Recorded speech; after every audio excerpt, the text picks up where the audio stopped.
여러분 반갑습니다. 본격 밀리터리 팟캐스트 밀떡 시작합니다. 고현준입니다.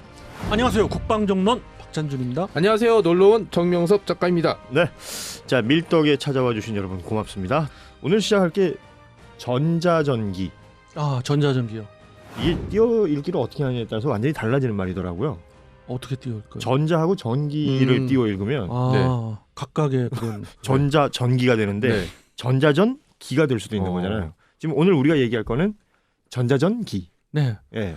전자전을 수행하는 전자전이라는 군사 용어가 또 있어요. 전자전. 그 전자전을 수행하는 플랫폼 기체를 전자전기라고 통칭해서 이야기를 하죠. 그렇게 이해하시면 될 것 같아요. 그러니까 전자전은 뭘까? 그냥 뭐 단어의 어감은 알겠어요. 네. 전자로 싸우는 그죠.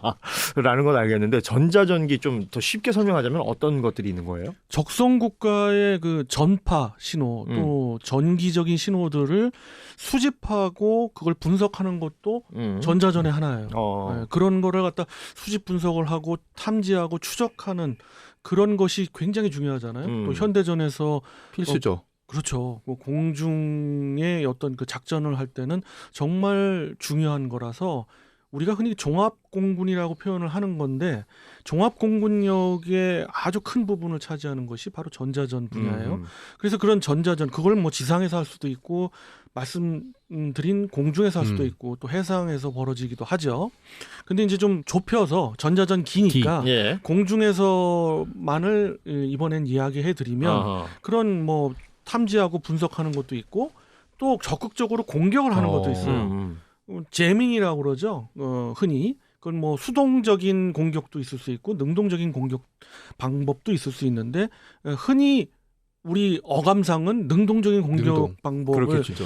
많이 생각하죠. 그런 전자전 공격 분야가 있고 또 하나는 뭐 전자 지원과 지금 공격을 얘기했지만 어떻게 표현해야 될까요? 우리말로 표현하면 전자 보호. 뭐 그런데 이것은 적의 전자 공격을 또 보호할 수도 있어야 되잖아요. 아, 상대방의 제밍을 막아줄 수도 있는. 그렇죠. 항제밍 기능을 부여해가지고 그런 것을 전자적으로 방해하거나 아예 그 적의 전자 공격을 무력화시킬 수 있는 그런 방어적인 개념의 전자전도 역시 전자전의 한 분야예요. 아, 그러니까 창과 방패를 모두 다. 그렇죠. 이런 모든 걸 망라해서 이런 전자전이라고 하는데 그런 전자전을 수행하는 공중의 플랫폼을 갖고 이제 전자전기라고 하지요.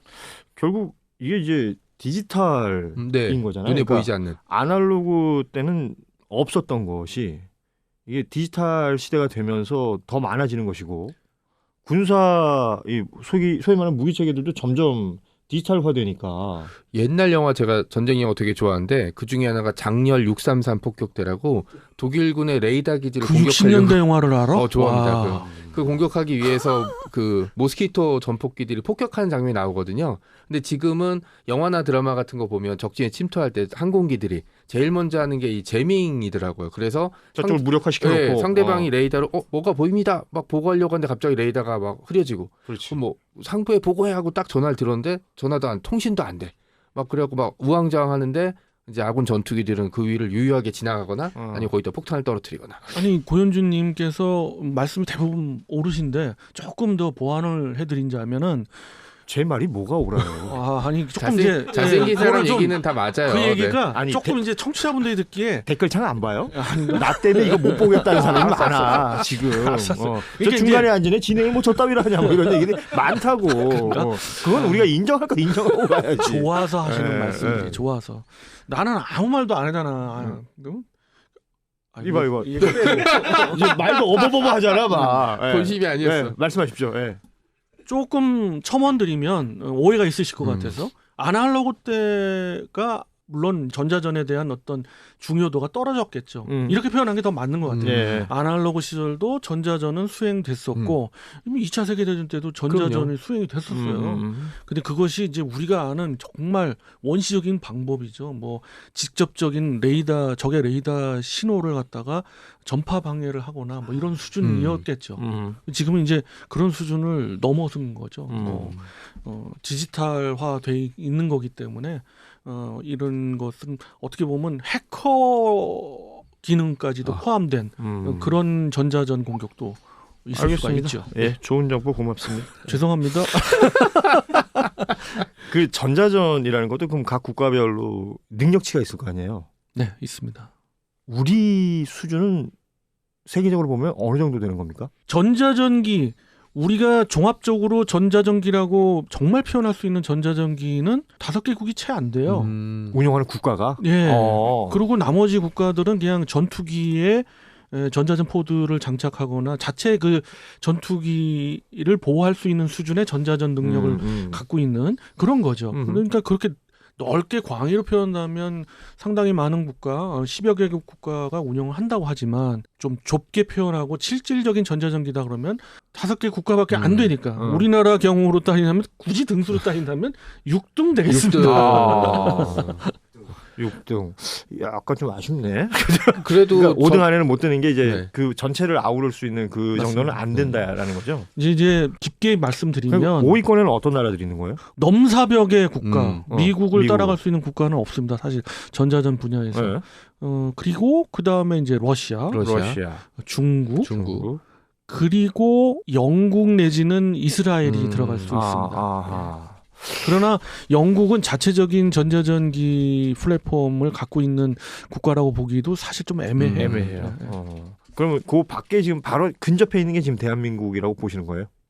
네, 다른 국가하고 좀 차원이 좀 다르다라고 볼 수 있고요. 이렇게 말씀드리는 이유는 자체적인 전자전 포드를 개발하려고 노력을 하고 그것을 장착을 하고 운영을 해봤던 국가는 10개국이 채 안 되는데 그 국가 중에 대한민국이 들어갔어요. 1990년대부터 준비는 하고 있었지만 정확하게는 2000년대 중반쯤에 F4E 팬텀과 이제 F16에 탑재를 하기 위해서 전자전 포드를 자체 개발했죠. 그게 이제 ALQ88K부터 시작해서 ALQ200K까지 우리가 개발을 해냈고 그것을 내부에 장착할 수 있는 내장형을 만들기 위해서도 상당히 노력을 했고 그것이 이제 반영이 된 것이 바로 KF-21 보라매고요. 보라매는 이제 안에 이제 들어가 있죠. 그러니까 이런 이제 전투기에 들어가는 이제 전자전 포드형에서 시작한 그런 전자전의 기반 기술을 자체적으로 갖고 있다는 게 중요한 거예요. 그래서 우리나라는 그런 의미에서 굳이 등수를 약간 우스개로 육등했지만 우리도 어느 수준 안에 들어와 있다. 그래서 전체적으로 볼 때는 최강국 대비 한 90% 수준에 오르지 않을까. 근데 앞서 전자전에도 여러 세분화를 제가 드렸잖아요. 크게 3가지 부류를 드렸는데 그중에서도 우리가 이제 특화되어 있고 좀 더 기술이 높은 것은 적성국의 그 신호를 갖다 탐지하고 분석하는 그런 쪽에 전자 지원 쪽에 분야에서는 상당히 높은 수준의 기술력을 갖고 있고요. 그다음에 상대적으로 전자 공격 분야하고 전자 보호 분야는 조금은 좀 떨어진 그런 위치입니다. 공격기가 있을 것이고 그러면 뭐 요걸 호위하거나 이제 에스코트하는 또 전자전기가 있다고 하니까 이런 것들이 세트로 같이 다니는 겁니까? 아니면 다른 어떤 편대하고 이렇게 합쳐지는 겁니까? 제가 가끔 방송에서 스트라이크 패키지라는 표현을 한 적이 있어요. 공격 편대군이라고 표현하겠습니다. 그게 더 쉬운 얘기니까요. 예를 들어서 주한미 공군을 포함한 한미 연합 공군력을 얘기할 때 그런 스트라이크 패키지 종합 편대군을 구성을 해요. 몇 개가 있다고 하는 거는 좀 보안 사항이니까 그런 편대군이 구성이 된다. X개가 있어요. 거기 구성에 꼭 빠짐없이 들어가는 각 그 편대군에 들어가는 기체들이 있습니다. 그것이 흔히 얘기하는 에스코트 제이밍 기체라고 그래가지고 에스코트 전자전기라고 표현하면 제일 쉽겠어요. 그런 기체들이 들어가는데 우리 주력기가 떴을 때 주변에 뭐 다른 뭐 제밍이나 이런 게 있을 수 있으니까 이걸 미리 잡아주는. 우리말로 표현하면 호위 기체, 호위 전자전기라고 하는 게 제일 좋겠네요. 말 그대로 그냥 에스코트 해준다 이렇게 생각하면 되겠군요. 그 대표적인 게 이제 그라울러죠. 전투기 기반의 전자전기. 그렇죠. 호위 전자전기만 하더라도 일반적인 전투기에 들어가 있는 그런 전자전 포드 수준을 아득히 넘어가는 수준의 전자전 능력을 갖고 있는 거죠. 전자전에 특화되어 있는 그런 기체들인 거고 우리가 또 많이들 상상하는 적의 어떤 방공망 밖에서 원거리에서 이렇게 일정 그 영공을 상회하면서 원거리 전자 공격을 하는 그런 대형 기체들이 있죠. 뭐 이거를 뭐 스탠드오프 전자전기라고도 표현하지만 쉽게 말해서 원거리 전자공격기라고 저는 이제 표현할게요. 그런 원거리에서 전자공격을 하는 그런 기체들이 있고요. 이런 것들이 아까 말씀하신 그 패키지로 같이 묶여 있다. 네, 같이 묶여 있습니다. 그렇군요. 예. 그러면 전자전기의 발전 과정이라는 게 아무것도 없는 원시 시대에서 전투기에 포드를 달았던 그 시대를 지나서 그 포드가 전자전 포드가 기체 내에 들어가고 그 다음에 여기서 더 발전하면 뭐 스탠드오프건 아니면 호위기건 전문적인 전자전기가 배치되고 마련되는 걸로 이렇게 발전되는 걸로 보면 되겠네요. 그렇게 보셔도 틀린 얘기는 아니지만은 꼭 그런 식으로 간 건 아니고 일단 창과 방패의 그런 역학 구도가 있는 거예요. 그렇죠. 그래서 전자 공격을 하면은 전자 방어를 또 그렇죠. 해야 되고 우리가 흔히 전자 공격을 ECM이라는 표현을 쓰잖아요. 그렇죠. 그 ECM을 갖다 방어하는 게 ECCM이잖아요. ECM 기능과 ECCM 기능이 서로 창과 방패로 계속 어우러지는 거예요. 그러니까 흔한 얘기로 그렇게 되면 계속 C가 늘어나겠네. 네. 이런 표현도 쓰는 분들도 그렇죠. 있는데 마찬가지로 창과 방패의 그런 역할 때문에 좀 더 발전되어 온 거고 원거리 전자공격을 하는 것이 유리하냐 아니면 에스코트 기체가 유리하냐 뭐 이런 것들은 각각의 전장 상황에 따라서 달라지는 거예요. 그럼 우리나라는요? 우리는. 그래서 대한민국이 일단 원거리 전자공격기를 개발하기 위해서 지금 노력 중인 거죠. 아하. 그러니까 이거는 에스코트는 적의 어떤 제밍을 막는다는 데 의미가 있다면 방패 역할이라고 본다면 네네. 지금 공격기를 만드는데 지금 우리가 지금 노력하고 있다는 거 아니에요? 지금 말씀드렸던 특히 원거리 전자공격기는 모든 것을 다 할 수 있어요. 공격도 하고 방어도 가능한 거예요? 아까 얘기했던 공격과 방어들이 다 예를 들면 함정에 우리 그 전투함에도 많이 있는 우리가 자체 개발해서 탑재하고 있는 소나타 시스템 같은 것도 사실은 전자 공격도 있지만은 전자 보호 기능도 있고 심지어 전자 신호를 갖다 수집하고 하는 모든 것이 다 갖춰진 그런 시스템 중에 하나거든요. 그걸 이제 해상에서 전투함에 이제 탑재를 한 것뿐이죠. 그런 식으로 원거리 대형 전자공격기는 이런 모든 것들이 다 갖춰져 있다라고 보면 되는데 이런 수준의 전자공격기를 갖고 있는 국가는 국가별로 따지면 한 3개국밖에 안 돼요. 전자전기를 자체적으로 이제는 우리도 갖추어 나가야 된다. 종합공군력이 필요하니까. 그러니까 주한미군에 언제까지 의존할 수는 없다. 그런 셈인 거죠. 네. 예, 이를테면 그런 거죠. 예를 들어서 주한미 공군 내지는 미군의 공군력이 일본에서 이렇게 지원될 때도 에스코트 전자전기도 당연히 들어오고 그리고 스탠드오프 전자전기, 그러니까 이제 원거리 전자공격기도 당연히 들어옵니다. 이 컴퍼스 콜이라고 하는 EC130H가 들어오죠. 이걸 언제까지 이렇게 우리가 할 거냐는 거예요. 그리고 뭐 아무리 우방이라고 하더라도 이제 계속 힘을 빌리는 것보다는 우리가 자체적으로 갖고 있는 게 좋은 거다. 맞는 말씀입니다. 포인트가 그겁니다. 그러니까 이게 포인트라면 그러면 이제 마지막에 정리를 하는 게 언제쯤 그게 가능할 것이냐. 참 저는 조금은 걱정스러운 생각이 듭니다. 이게 단순하게 그렇게 뭐 우리가 뭐 요즘 많이들 뭐 K방산 하고 그렇기 때문에 뭐 많은 일반인 분들도 뭐 뭐든지 개발하면 다 되겠지 싶은데 사실은 굉장히 어려운 얘기예요. 특히 아까 말씀드렸던 전자전기에 모든 걸 다 해내려면 그걸 통합적으로 구현할 수 있는 기술들이 필요하거든요. 통합 기술력이 필요하다 이렇게 표현해 드릴게요. 그것이 굉장히 어려운 거예요. 그래서 우리가 뭐 LIG 넥스원도 참가하고 있고 특히 한화 시스템이 좀 주력이 돼서 참가를 하겠지만은 이것이 업계 관계자분들 얘기로는 표면적으로는 자신 있다고 이야기를 하실 수도 있지만 그러나 또 현실적으로 전문가들이 보기에는 정말 어려운 얘기다. 다만 가능성은 충분하다. 왜?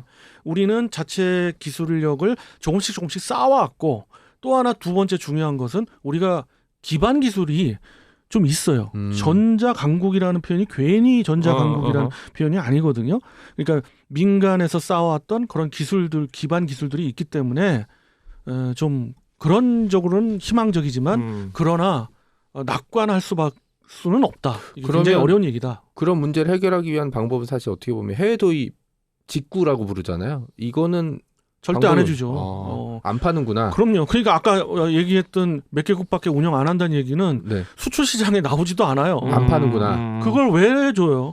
중국이 전투기가 많고 이래 대해도 미 공군에 꼼짝을 못하는 이유 중에 하나가 전자전 분야에서 상대가 안 되기 때문에 그래요. 제밍을 한번 당하면 무력화되면 그냥 끝이거든요. 그냥 올스톱이죠, 뭐. 네. 그리고 하나 여기서 다시 한번 강조드리고 싶은 건 저 개인 바람은 카이다에서도 뭐 이야기를 했습니다만 원거리 전자공격기를 먼저 개발한다고 이야기한 거에 전 조금 그것보다는 스트라이크 패키지에 들어가는 호위 전투기를 기반으로 한 전자전기 좀 더 이야기 드리면 보라매를 기반으로 한 보라매 복자기를 기반으로 한 전자전기가 더 우선돼야 되고 그것이 좀 더 가능성이 있지 않나 우리 기술력으로 라는 생각을 좀 한번 해봅니다. 그 접근성이 훨씬 그 부분이 더 빠르지 않겠느냐. 예, 그리고 우리의 의견이시군요. 예, 하나 더 말씀드리면 우리는 이런 좀 산악 지형이잖아요. 그러면 생각해 보세요. 원거리에서 전자 공격을 한다고 해도 한계가 있잖아요. 산악 지형이 막혀 있으면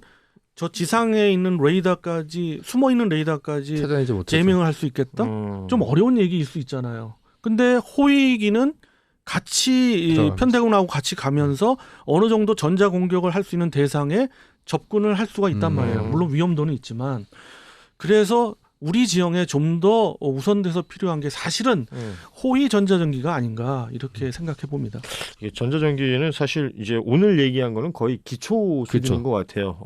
좀 더 디테일하게 들어가면 할 얘기가 굉장히 많을 것 같은데 너무 많은데 또 시간이 없네요. 네. 시간이 다 됐습니다, 여러분. 아쉽죠? 아쉬우니까 구독 눌러주세요. 자, 밀떡 오늘 저희는 그냥 전자전기 그러니까 맛보기 정도 수준을 얘기했는데 또 다른 시간에 관련해서 이야기를 좀 더 만들어 보도록 하겠습니다. 관심 있는 분들은 댓글로 참여하시면서 이러이러한 것들이 있던데 이건 어떻습니까? 라는 질문이라든지 여러분의 의견도 함께 남겨주시면 고맙겠습니다. 오늘은 여기서 인사드리죠. 여러분 고맙습니다. 안녕. 안녕히 계세요.